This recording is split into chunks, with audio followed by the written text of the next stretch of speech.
Oi, mais uma vez, aqui estou eu, João de Freitas, levando ao ar mais um vídeo. Se você gostar, curtir, comentar ou compartilhar, ser-me-á um prazer. Mas se você discordar de mim, seu comentário também será bem-vindo, pois é discutindo e expondo os nossos pontos de vista que podemos contribuir para melhorar o nosso mundo. E se quiser saber em primeira mão sobre os meus próximos vídeos, inscreva-se no canal que você não perderá nenhum e isso será também um incentivo para eu criar mais vídeos.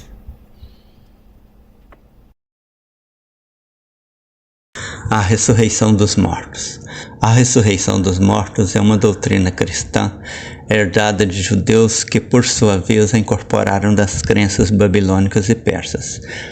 Não é encontrada no livro da lei mosaica, não está entre os patriarcas, nem entre os profetas, com exceção de Daniel, cujo livro, ao que tudo nele indica, foi criado muito tempo depois do cativeiro babilônico, e alguns esboços em Isaías. Daniel é o único livro que tem uma linguagem bem parecida com a cristã. Isso nos dá a maior certeza de que a ressurreição é um produto da mente humana e não do Deus dos Hebreus, um ser onisciente que teria guiado um povo desde o começo do mundo. Embora o Velho Testamento apresente casos de pessoas ressuscitadas, a lei mosaica não apresentou nenhuma promessa de recompensa em outra vida após a morte. A lei apresentou um Deus severo com promessas e ameaças nesta vida. Porque eu, Senhor teu Deus, sou o Deus zeloso que visita a iniquidade dos pais nos filhos, até a terceira e a quarta geração daqueles que me odeiam, e faço misericórdia a milhares dos que me amam e guardam os meus mandamentos. Deuteronômio 5, versículos 9 e 10. E não prometia nada mais além do que se pudesse conceder aqui na terra.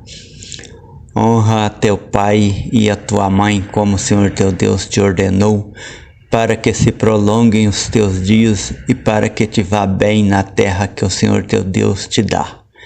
Deuteronômio 5, versículo 15. Em relação ao pós-morte, encontramos no chamado Velho Testamento algumas opiniões. Jó teria dito: Oxalá me encobrisse na sepultura e me ocultasse até que a tua ira se fosse e me pusesse um prazo e depois te lembrasse de mim. Morrendo o homem porventura tornará a viver? Jó 13, versículos 13 e 14. Era assim que ele cria. O homem se deita e não se levanta. Enquanto existirem os céus, não acordará, nem será despertado do seu sono. Jó 13, versículo 12. Eis a resposta ainda mais clara. Tal como a nuvem se desfaz e some, aquele que desce à sepultura nunca tornará a subir. Nunca mais tornará à sua casa, nem o seu lugar o conhecerá mais. Jó 7, versículos 9 e 10. Salomão, se tiver sido mesmo o autor do Eclesiastes, não cria na existência da consciência após a morte, pois o livro atribuído a ele diz: pois os vivos sabem que morrerão, mas os mortos não sabem coisa nenhuma, nem tampouco têm eles daí em diante recompensa, porque a sua memória ficou entregue ao esquecimento. Tanto o seu amor como o seu ódio e a sua inveja já pereceram, nem têm eles daí em diante parte para sempre em coisa alguma do que se faz debaixo do sol. Eclesiastes 9, versículos 5 e 6. A Nova Jerusalém, prometida pelo profeta Isaías, ainda não continha nenhuma perspectiva de ressurreição dos mortos. Era muito diferente daquela apresentada nas visões de João no Apocalipse. Pois eis que crio novos céus e nova terra, e não haverá lembrança das coisas passadas, nem mais se recordarão.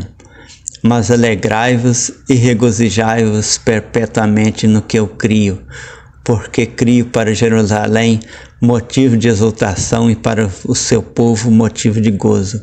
E exultarei em Jerusalém e folgarei no meu povo, e nunca mais se ouvirá nela voz de choro nem voz de clamor. Não haverá mais nela criança de poucos dias, nem velhos que não cumpram os seus dias, porque o menino morrerá de 100 anos, mas o pecador de 100 anos será amaldiçoado. E eles edificarão casas e habitarão e plantarão vinha e comerão o fruto dela. Não edificarão para que outros habitem, não plantarão para que outros comam, porque os dias do meu povo serão como os dias da árvore, e os meus escolhidos gozarão por longo tempo das obras das suas mãos. Aí vemos que a promessa de Yahvé no chamado Velho Testamento não era nada após a morte, mas prosperidade aqui na terra, e a morte continuaria existindo como sempre. No profeta Isaías, até já encontramos alguns textos falando de ressurreição. Todavia, não falam de uma ressurreição de todos os mortos e um juízo final como no cristianismo.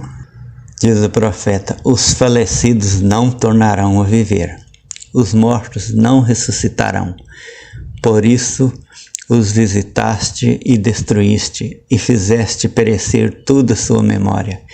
Isaías 26, versículo 14. Os teus mortos viverão, os seus corpos ressuscitarão.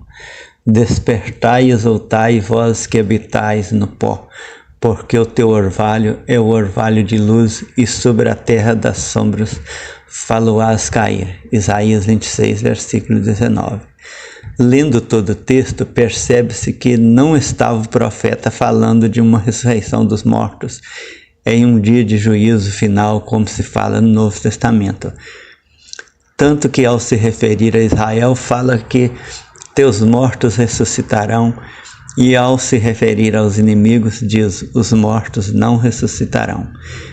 Se o autor dessas palavras já cria que os hebreus fossem ressuscitar, achava que os outros povos não teriam ressurreição. Só posteriormente é que deve ter desenvolvido essa ideia de que os maus ressuscitam para serem punidos. Por outro lado, apesar da crença expressa na lei mosaica, nos livros que seguem ao Pentateuco e na maioria dos profetas, a crença na ressurreição já aparece bem cristalizada em Daniel.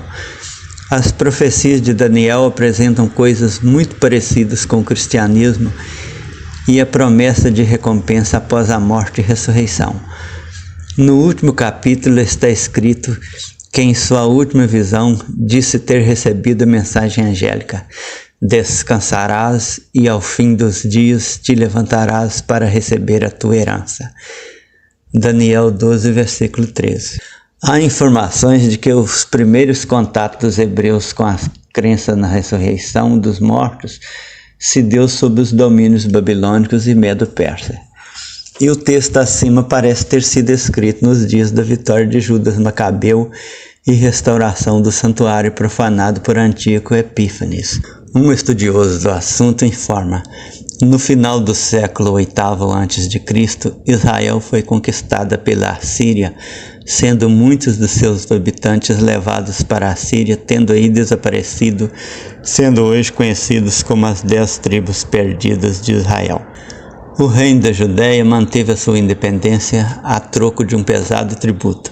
Cerca de 150 anos mais tarde, os babilônios tomam a sua capital, Jerusalém, e arrasam-na, 586 a.C., levando consigo grande número de prisioneiros.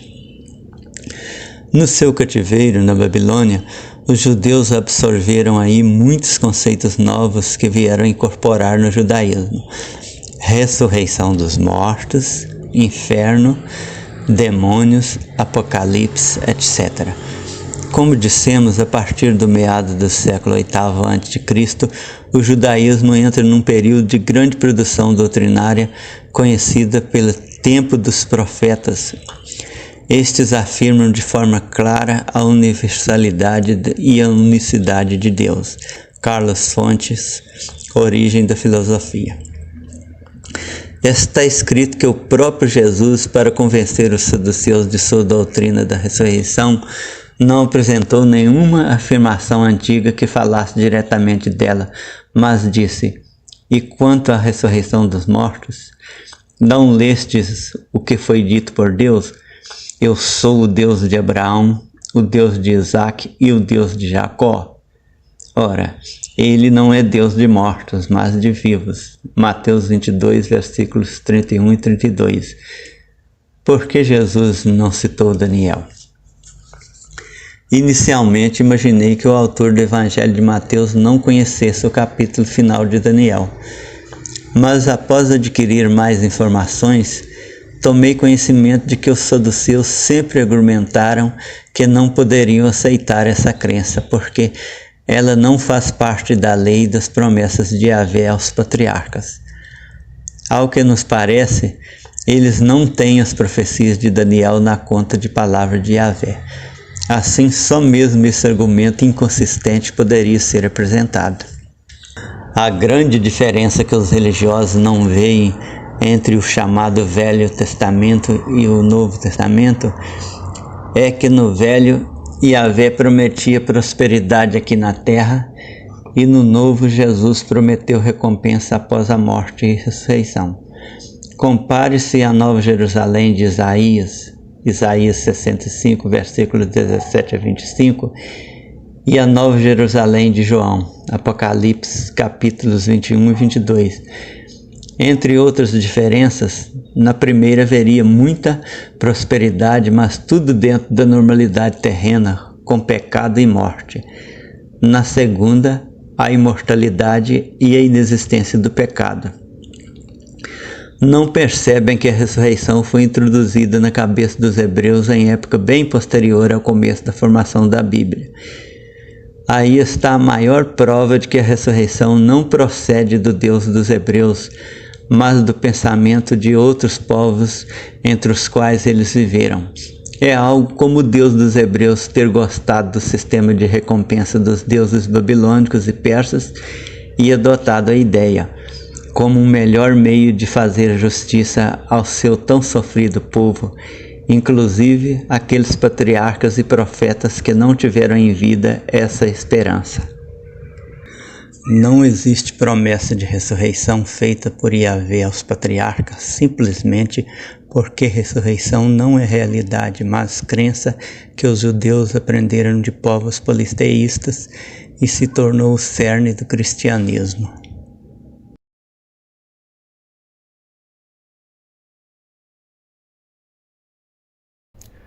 Se você gostar, curtir, comentar ou compartilhar, ser-me-á um prazer. Mas se você discordar de mim, seu comentário também será bem-vindo, pois é discutindo e expondo os nossos pontos de vista que podemos contribuir para melhorar o nosso mundo. E se quiser saber em primeira mão sobre os meus próximos vídeos, inscreva-se no canal, que você não perderá nenhum, e isso será também um incentivo para eu criar mais vídeos.